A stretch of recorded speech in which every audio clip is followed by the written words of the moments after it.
10월 셋째 주 정책자금 뉴스. 네. 뉴스가 굉장히 많았어요. 그 중에서 제가 다 하려고 하면 또 한 1시간 넘어갈 것 같아서 딱 두 개만 뽑아봤습니다. R&D 자금 관련해서 네. 예. 예? 예. R&D 자금 관련한 이제 첫 번째 뉴스는 R&D 예산 19조 원 선택과 집중 없이 살포해서 하인에만 양산했다. 예. 그다음 국감 브리핑, 국감에 지금 진행되고 있죠. 국정감사. 신보 부실 대기업 보증, 중소보증은 50% 이하로 떨어지고 있다. 음, 전부 다 박근혜 정부에 관련된 내용이에요. 이게 또 좌파라는 말 하면 안 되는데. 첫 번째 뉴스 볼게요. 대한민국의 지금 GDP 대비 R&D 지원이 상당히 많이 하고 있어요. 네. 비율상 대략 한 5% 가까이 지원하고 있어요. GDP 대비 5%. 우리나라 GDP가 대략 얼마 정도 하나 모르겠네. 아무튼 화재 지원하는 개수가 약 한 5만여 개, 5만여 개 정도 되나 봐요. 그러니까 기술개발 과제 지원받는 기업들이 한 5만 개 될 줄 알았죠. 5만 개 아니죠. 네, 중복해서 하잖아요. 네. 저변 확대 과제는 2개. 저변 확대 과제하고 상관없구나. 그냥 과제 중소기업은 2개. 다음 중견기업은 5개. 뭐 창여기업, 위탁기관 뭐 이런 식으로 연계해서 하는 것도 있으니까 뭐 중복하는 거하고 따져봐도 어차피 참여하고 주관 기업하고 하면 한 5만 개 이상 되긴 하겠네요. 생각해보니까 그렇긴 하네. 이 그림에서 이제 좀 주의해서 봐야 되는 게 오른쪽에 있는 그림이에요. 오른쪽에 있는 그림. 잠재 성장률에 대해서 기여도가 얼마나 되냐 봤더니 자본과 기술에 의해서 성장률과의 관계를 봤는데 자본이 많이 들어가고 생산 기술성도 높아지면 높아질수록 우리 그 경제 성장률, 잠재 성장률이 높게 이렇게 나와 있어요. 그래서 우리나라도 많이 R&D 과제 출연금을 지원하고 있죠. 그리고 가운데 있는 그림 3개년 동안 2014년부터 2016년까지 창업 기업 수가 올해 굉장히 많이 늘었네요. 한 3배 가까이 늘었는데 오히려 창업한 기업의 기업당 매출액은 거의 2배 가까이 줄어들었다 뭐 그런 내용인데 근데 이 통계는 좀 솔직히 별로 볼 필요가 없는 통계 같아요. 왜냐면 당연히 창업을 하면 옛날에는 당연히 그 제품이 만들어져서 이렇게 보여지는 제품 위주로 해서 하고 또 대학생들이 창업을 많이 안 하고 지금처럼 뭐 경기가 어렵고 해서 창업을 독려하거나 뭐 그런 얘기를 이제 듣고 2년 3년 지나서 지금에 와서 이제 창업들을 한 거겠죠. 작년까지는 2015년까지는 설마 창업하면 뭐 지원이 뭐 어떻게 되겠어 뭐 이렇게 생각해서 기존에 있는 기업들이 재창업한다거나 또는 오래 하셨던 분들이 폐업을 하시고 6개월에서 1년 있다가 다시 재창업해서 그런 부분이 있다 보니까 창업하는 사람들이 별로 없었어요. 근데 또 욕하는 건 아닌데 박근혜 정부가 이제 끝으로 가면 갈수록 특히 올해 2016년 같은 경우 상반기에 과제 집중이 많이 돼 있고 창업 자금도 창업하고 기술성 평가 뭐 기술성 평가 그렇죠. 그런 대회 같은데 이런데 나가서 만약에 상 받고 그러면 1억 주고 막 그러니까 그 뭐 서울 천 프로젝트라 그래서 그 사무실도 주고 지원들이 많아지니까 이제 학생들이 학교는 별로 가고 싶지 않고 그렇다고 뭐 우리나라가 중국처럼 뭐 창업 카페가 있는 것도 아니고 갈 데가 없어요. 그러다 보니까 우리 공공기관에서 지원해주고 있는 무상 창업 공간, 그 무상 창업 공간이라고 해봐야 뭐 특별한 거 없어요. 그냥 책상 하나랑 의자 하나 주고 뭐 인터넷 뭐 이렇게 쓰게 해주고 그다음에 그 사용자 키, 그 키 줘가지고 뭐 매일 사용하는 것도 있지만 뭐 이렇게 며칠간 빌려서 사용하는 빌리는데 무상으로 빌려주죠. 그렇게 해서 사용하는 사람들이 있으니까 창업은 했어. 근데 사업장은 공공기관에 무슨 뭐 몇 호실로 지정은 돼 있는데 없어 가보면. 예, 그런 경우도 있어요. 그러니까 그런 대학생 뭐 일반인 30대 아마 그 젊은 분들 특히 이제 39세 만 39세 미만 저도 포함됩니다. 네. 39세 미만인 분들이 이제 소창업 같은 거를 이제 많이 해서 그 중에 이제 한 30% 정도는 살아남을 거예요. 예, 실질적으로 거기서 창업한 사람들의 10%는 아이템이 이제 투자받고 뭐 그 다음 단계로 뭐 융자도 받고 뭐 이렇게 해서 이제 되신 분이고 20%는 뭐냐 도소매 유통업 이런 쪽으로 이제 겸업을 한다거나 아니면 그쪽으로 아예 하는 거죠. 그러면 나중에 창고가 필요하니까 이제 창고 있는 대로 이전해서 지속 사업을 하겠죠. 그래서 아마 그 정도 제가 알기로는 그 정도인 것 같아요. 그리고 제가 컨설팅 하면서 가장 가슴 아픈 거, 가장 가슴 아픈 게 이제 제일 끝에 나와 있는 글로벌 기업가 정신 지수. 네.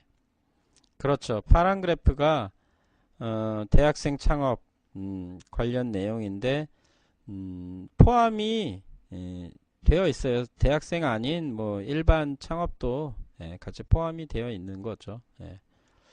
그러니까 생각보다 우리나라 대학생들이 창업 붐이라고 해서 많이 하지도 않았고 이게 폭발적으로 되려 그러면 뭐 한 10배 가까이 돼야 돼요. 실질적으로. 한 창업한 개수가 한 2천여 개 이런 것도 돼야지 뭐 747개 굉장히 작죠. 전국에 대학생이 한 아무리 안 돼도 한 25만 명 이 정도 되지 않아요? 20만 명, 25만 명. 학교가 많이 줄었어도. 근데 20만 명 중에 2만 명, 2천 명, 1%잖아요. 2천 명 해야. 그러니까 거의 뭐 안 한 거죠, 창업을. 네. 그만큼 지원이 생각보다 많이 피부에 와닿게 이렇게 정책을 하지 않았다. 이제 그 다음 뉴스에 나와요. 글로벌 기업가 정신 지수. 우리나라가 27위로 되어 있어요. 그래서 50점 정도, 53점. 네. 대학생은 학교에서 공부하는 게 오히려 도움이 되려나. 제가 이 컨설팅 업적이 아니라 과외할 때, 수학 과외할 때, 그때 제가 들었던 얘기는 서울대학교도 8대2 법칙이 이제 존재하는 시기가 왔다고 그랬거든요. 8대2 법칙. 8대2 법칙이 뭐예요? 80%는 어딜 가도 안 되고 20%만 된다는 얘기죠. 그래서 서울대학교를 졸업해도 20%만 취업하고 자리를 잡고 나머지 80%는 갈 데가 없어요. 그래서 그 80%가 뭐 하냐? 다 그럼 쉬나? 쉬는 게 아니고 대부분 대학원 그런 쪽으로 대학원 쪽으로 간다거나 뭐 그런 거죠. 그래서 그것도 취업으로 잡고 그러니까 우리나라 통계는 말도 안 되는 통계예요. 통계 자료 자체가 그렇게 신빙성을 믿을 만큼 우리가 할 필요가 없어요. 그래서 보통 통계 자료를 우리나라에서 많이 아는 사람들은 국내 통계를 안 써요. 해외 통계를 써. 근데 그것도 말이 안 맞는 게 그 외국에서 통계 잡는 것도 우리나라에 있는 통계 회사에다가 의뢰를 해서 만들어요. 그러니까 우리나라는 통계 자체가 기반이 없어요. 다 그래. 뭐 이것만 그런가? 다른 것도 마찬가지지. 그 제가 지난번에도 얘기했던 것처럼 산업구조 개편 이거 하려면 뭐부터 바꿔야 된다고요? 땅, 토지 관계부터 바꿔야 돼요. 제가 어제네. 어제 저녁에 만났던 그 회장님도 대화를 하면서 이제 제가 느낀 게 뭐냐. 그분하고 얘기한 게 아니네. 그 전에 전날이네, 전날. 이 전날 얘기했던 분이 이제 뭐냐. 하여튼 그분하고 얘기했을 때 그 베트남 관련해서 이제 베트남 부동산 이런 것들을 이제 사업 연계하시는 분이 있었는데 그분한테 얘기를 들어보니까 베트남에 우리나라에 있는 강남 부자들이 이미 벌써 살만한 괜찮은 땅들은 다 이미 많이 샀다고 투자를 했다고 하더라고요. 말이 투자지 뭐 투자겠어요. 투기지 뭐. 자기네들 없는 돈 있는 돈 우리나라 저리로 해가지고 거기다가 이제 땅 사는데 쓴 거죠. 근데 베트남도 땅을 매매가 안 돼요. 거기도 매매가 안 돼. 예, 특히 저 필리핀 저희 어머님이 또 필리핀 아시는 분 여러분 계신데 필리핀도 소유가 안 돼요. 빌리는 거에 다 임대로 빌리고 사용하는 기간 동안에 그런 어떤 보증금처럼 그렇게 해서 이제 구매를 했다가 나중에 이제 시세 가격에서 이제 매매를 하고 어, 그 나라는 다 소유가 외국인이 안 돼. 필리핀은 특히 더 안 돼요. 그래서 우리나라에서 만약에 그 사람이 집을 소유하고 싶으면 필리핀 여자랑 결혼하거나 또는 우리나라 여자들이 필리핀 남자랑 결혼해야 그 소유가 인정이 돼서 그래서 그것도 소유가 아니지 임대지. 그러니까 예. 그러니까 대부분의 선진국 나라든 물론 미국처럼 땅덩어리 큰 나라 빼고 뭐 대부분 땅이 작은 나라들은 음, 그 소유가 안 돼요. 근데 우리나라는 소유가 되죠. 예, 상속도 되고 유산도 되고 예, 그 땅이 없는 나라 치고 이렇게 자유분방한 나라가 없어요. 네. 예, 저도 저희 어머님이 추천해서 필리핀 여자하고 결혼할 뻔 했었어요. 네. 물론 예, 거기까지 가야 되나? 예, 그래서 안 갔지만 지금도 저희 어머님이 있는 분들 중에 아시는 분들이 네, 언제든지 환영한다고 기다리고 계세요. 예, 그래서 저는 아주 좀 별로예요. 필리핀. 아, 언젠가는 한번 가보긴 할 텐데, 네, 거기서 네, 영원히 살고 싶은 생각은 없네요. 네. 아, 박근혜 정부가 그래서 이제 요 뉴스에 나온 내용이 뭐냐? 벤처 업체요. 요 또 벤처 업체. 2010년에 벤처 업체인데 6년 동안 네, 정부가 뭐 창업 기업 뭐 해주겠다 뭐 해서 이 사람이 되게 이제 창업 대회 같은 데 나가서도 수상도 하고 스타 벤처인으로도 뭐 뽑히고 막 그랬대요. 근데 어려운 점이 뭐냐? 이게 우리나라의 이제 이 대출 구조나 투자 구조나 모든 것들은 다 단기성. 너무 짧아. 1년 안에 뭔가를 해내야 돼. 연구소도 뭐 1년 6개월, 뭐 8개월, 뭐 이런 식으로 그 안에 뭔가를 해야 돼. 그래서 솔직히 말하면 1년도 아니야. 왜냐면 또 그 결과 보고서 해가지고 또 제출해야 되니까 그거 정리하고 뭐 이러려 그러면 또 한 달 정도 소요되고 그러다 보면 못해. 그러니까 연구개발하다가 중단해야 되고 뭐 하다가 중단해야 되고 뭐 그러니까 이게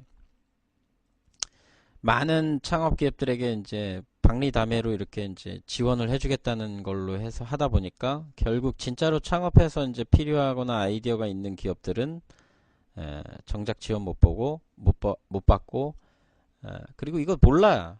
투자가 있다는 것도 몰라. 아이템 좋고 뭐 매출되고 대기업하고 협력하고 해도 몰라. 왜? 안 가르쳐 주거든요. 아무도 안 가르쳐 줘 이거. 그래서 뭐 이런 쪽으로 아는 컨설턴트 분도 별로 없을걸요? 제가 알기로는 네. 이거 뭐 어디서 하는지도 잘 모르고 대부분 법인 컨설팅이랑 제휴해서 뭐 이렇게 하는 업체들 있고 아직 활성화 안 돼 있고 대부분 중지청에서 지금 개인 투자 조합 이런 것들에 대해서 조금 많이 제재를 가하고 있는 상황이라서 이걸 접하기도 생각보다 여러분들이 별로 없을 거예요. 네. 근데 뭐 이 대표는 뭐 그렇게 뭐 상 받고 저기 해도 뭐 뻔하지 뭐. 근데 저는 이거 보면 네. 엉뚱한 데로 갔을 거라는 생각이 들어요. 그래서 웃기는 게 뭐 지원도 안 해줘 놓고 뭐 스타벤처 이런 거 뭐 해야 된다고 지금 이러고 있다는 뭐 이런 현실적인 이야기를 하고 있더라고요. 그래서 뭐 창조경제 했는데 여러분들 창조경제가 뭘 뜻하는지 이거 아는 사람이 별로 없을걸요. 창조경제가 기술과 자립, 요 두 개를 창조경제라고 한대요. 기술과 자립. 독보적인 기술력. 여기서 말하는 기술은 그냥 반짝이는 기술을 말하는 게 아니라 뭐지?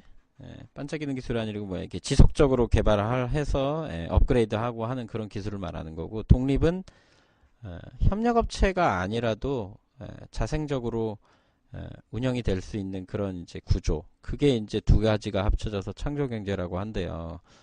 근데 이제 박근혜 정부는 앞에 것만 자생하고 독립적이고 뭐 이런 것들은 필요 없고 기술력만 이렇게 양산할 수 있는 그런 이제 경제를 창조 경제라고 이렇게 했어요. 근데 진짜 그 말 그대로 그렇게 지원을 하고 있어요.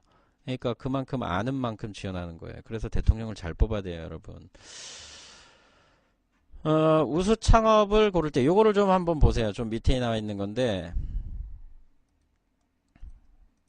왜 안 찍혀?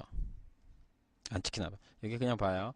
예, 밑에 나와 있는데 우수 창업을 고를 능력이 부족하다.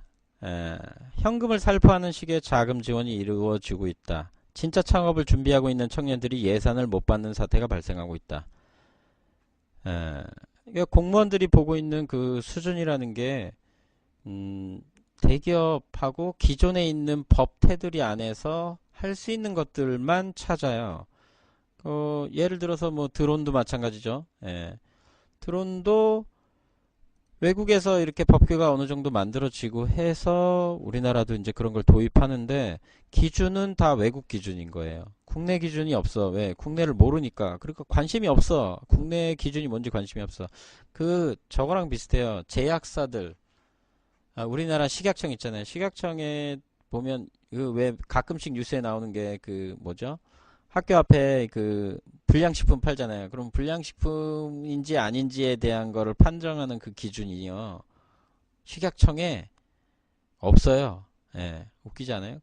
식품 허가 받고 해야 되는 건데 없어. 그래서 허가를 못 받아. 그러니까 그 식품이 아무리 뭐 건강하게 만들어졌어도 법적으로 그 테두리 안에 없기 때문에 그건 불량식품으로 되는 거예요.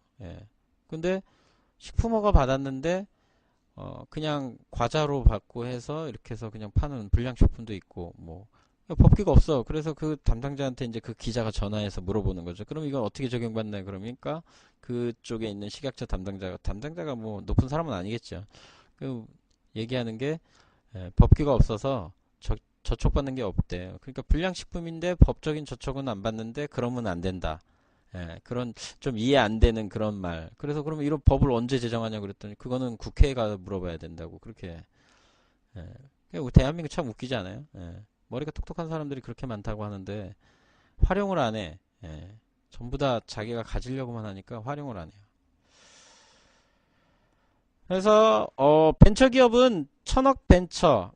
이게 스타벤처예요. 스타벤처가 뭐냐, 매출액이 천억을 넘는 벤처기업을 말하는 건데 현재 2015년에 474개 그래도 꽤 많네. 벤처기업이 474개. 우리 벤처 인증 받은 기업 숫자가 대략 얼마였죠? 한 3만 개?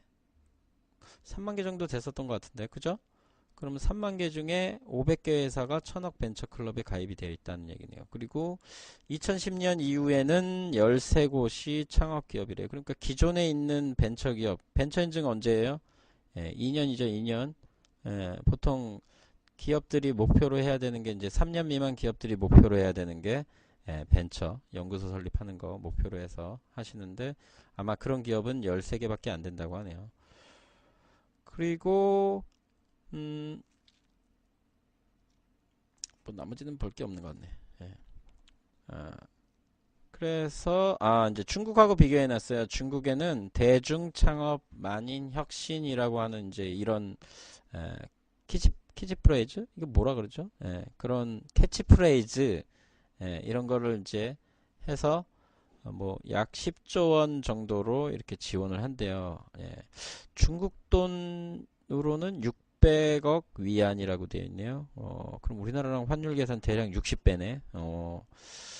그래서 10조 원으로 했고 창업도 165원만 있으면 되는데 165원. 이건 근데 우리도 마찬가지로 얘네들은 그 창업 등록을 할 때 그 등록세를 감면해 줬나? 창업기업은. 그래서 이 지원으로 인해서 된 기업이 이제 샤오미, DJI, 뭐 유니콘 기업이라고. 중국에서는 벤처기업을 유니콘 기업이라고 하나 봐요.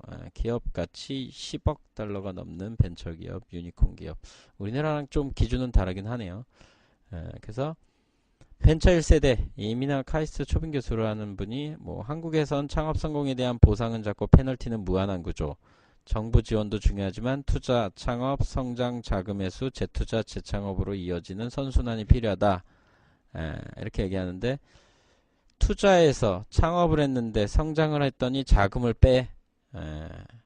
참 생각이 어디서 나왔는지 모르겠는데 이렇게 하면 회사 망해요. 네. 이렇게 해서 우리나라는 중견기업으로 넘어가는 회사 중에 협력업체 아닌 기업들이 별로 없죠. 투자해서 창업하고 성장하면 재투자를 먼저 해야 돼요. 재투자를. 기업을 어느 정도 고지 이상으로 끌어올린 다음에 자금 회수를 해야지 뭐 성장시켰다고 자금 회수를 하면 다시 어디로 가요? 창업으로 돌아가겠죠. 말아먹는 순환이에요. 이거 카이스트 교수님인데 이런 소리를 하셨네. 이거 옛날 분이라서 그런가? 아무튼 저는 좀 이거는 아니라고 보거든요. 그래서 투자하고 창업해서 성장하고 어느 정도 고점으로 간 다음에 자금 회수를 해야지 그 성장해서 벌어들인 수익 갖고 계속해서 창업 기술 개발을 한다든지 뭐 다른 재투자를 통해서 그 기업이 탄탄하게 이제 마련되지는 그런 것들을 만든 다음에 그 수익 발생에 대한 이제 것들을 나눠 가져야지 뭐 성장했다고 자금해서 하면 망해요. 네. 그리고 이렇게 되지도 않아. 실질적으로 이렇게 되지도 않아요. 박근혜 정부는 우리나라는 대한민국 1위 R&D 투자 비중. 네. 여기 이거 하나 보시면 연구원 1인당 최대 34건의 서류를 작성하고 있다고 합니다.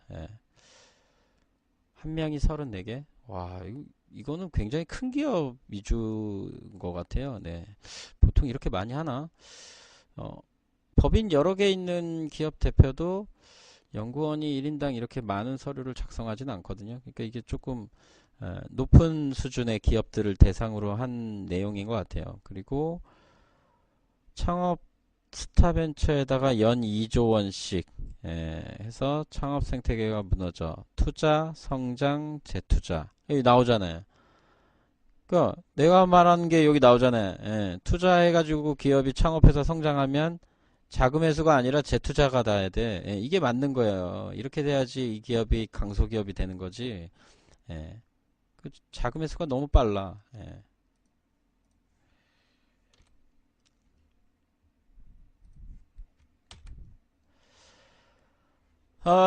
더해서 나오는 게 이제 장롱 특허 만드는 R&D 지원. 네, 이거는 뭐 여러분들이 많이 그 뭐냐 어디 설명에 그 뭐냐 무상 이전 지원 사업 이런 거 이제 중기청이나 뭐 보통 뭐 어디서 하더라 또 키스트 뭐 그런 공공기관에서 이런 거 이제 무상 지원 사업이나 아니면은 대중 중소 협력 간 뭐 설명에 가면은 중견기업이나 대기업에 있는 특허들을 중소기업에게 이전을 해주는 뭐 이런 거 하죠.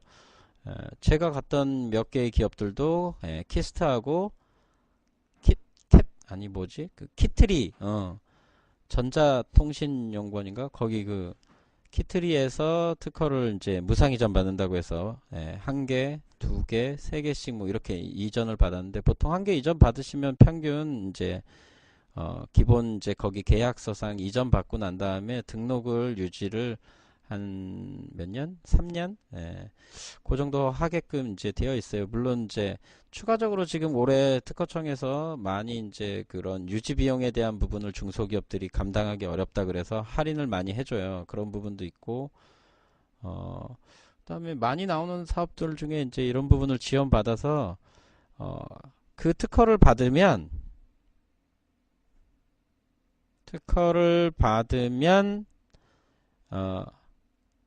자꾸 그 특허를 받으면 그걸 갖고 이제 과제를 할 수 있는 것들을 그쪽에서 이제 여러 가지들을 컨설팅 받을 수 있는 걸 또 컨설팅 받아야 돼요. 그러면 과제를 또 다시 연계해서 신청하실 수 있고 그런 부분도 있고 그리고 실적이란 부분에서 이렇게 이전을 받는 그런 부분들 그런 기업들의 대상으로 해서 지원해주는 그런 부분이 있어요. 네. 그렇네요. 제가 이거, 바탕화면을 안 바꿨네. 깜빡하고. 네. 오늘 뉴스 스크랩 해가지고 이게 다 하얀색으로 돼서 그런가 봐요.